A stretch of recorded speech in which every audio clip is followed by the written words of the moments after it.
शक्ति के नन्हे जादूगर नियोडियम की कहानी। शिक्षाप्रद कहानी। नियोडियम मैग्नेट की उत्पत्ति और दुनिया भर में उसकी खोज। एक छोटे से कमरे में राहुल और उसकी छोटी बहन रीटा अपने खिलौनों के साथ खेल रहे थे। अचानक राहुल को अपनी अलमारी के पीछे एक छोटा सा चांदी जैसा चमकने वाला टुकड़ा मिला। जैसे ही वह उसके पास गया, वह टुकड़ा चटाक से उसकी धातु की कार से चिपक गया। देखो रीटा, ये तो बहुत शक्तिशाली है, राहुल ने हैरानी से कहा। रीटा ने उसे अपने हाथ में लिया। वह छोटा था, लेकिन उसमें गजब की जान थी। भाई, ये इतना ताकतवर क्यों है? रीटा ने पूछा। तभी कमरे में एक जादुई रोशनी फैली और उस छोटे से मैग्नेट से एक धीमी आवाज़ आई।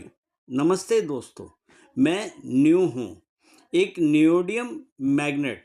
दोस्तों, मैं दुनिया का सबसे शक्तिशाली स्थायी चुंबक हूँ और मेरी कहानी मिट्टी और चट्टानों से शुरू होती है।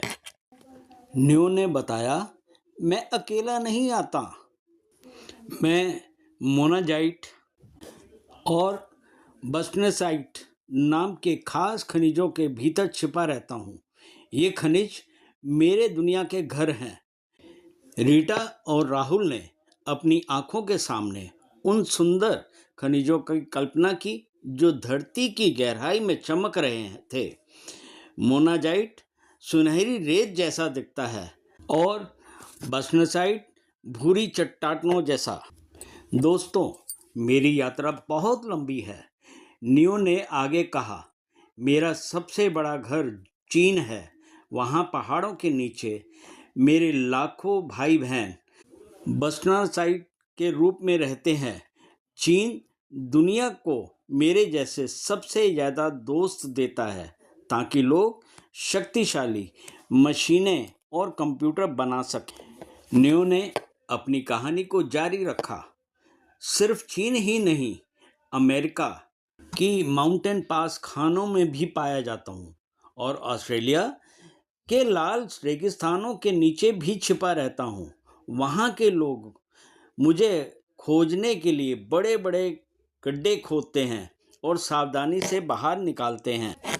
लेकिन क्या तुम जानते हो, मैं तुम्हारे देश भारत में भी रहता हूँ। नियो की बात सुनकर राहुल चौंक गया। हाँ, भारत और श्रीलंका के समुद्र तटों की चमकती रेत में मोनाजाइट खनिज भरा हुआ है। वहाँ की लहरें मुझे हर रोज़ किनारे तक लाकर छोड़ देती हैं। आगे न्यू ने बताया, मैं और भी देशों में जैसे कि दक्षिण अमेरिका के ब्राज़ील में भी मेरे बहुत सारे रिश्तेदार रहते हैं। न्यू ने खुशी से बताया, वहाँ की हरी भरी धरती के नीचे सदियों से मैं सो रहा हूँ। दुनिया के ये सभी देश मिलकर मुझे और मेरे जैसे दुर्लभ तत्वों को बाहर निकालते हैं।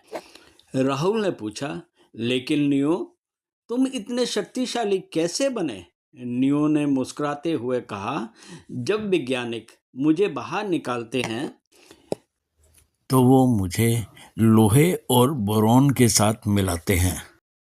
हम तीनों मिलके NDFEB नाम के एक अटूट टीम बनते हैं। इसी टीम वर्क की वजह से मैं इतना ताकतवर बना हूँ। मैं तुम्हारे फ़ोन में, तुम्हारे हेडफोन में और यहाँ तक कि पवन चक्कियों में भी होता हूँ ताकि दुनिया को साफ बिजली मिल सके। नियो ने गर्व से कहा। राहुल ने गौर से देखा और पाया कि उस छोटे से चुंबक की वजह से ही उसके पापा का लैपटॉप का ढक्कन सही बंद होता है। नियो की चमक थोड़ी कम हुई और वह फिर से एक शांत मैग्नेट बन गया।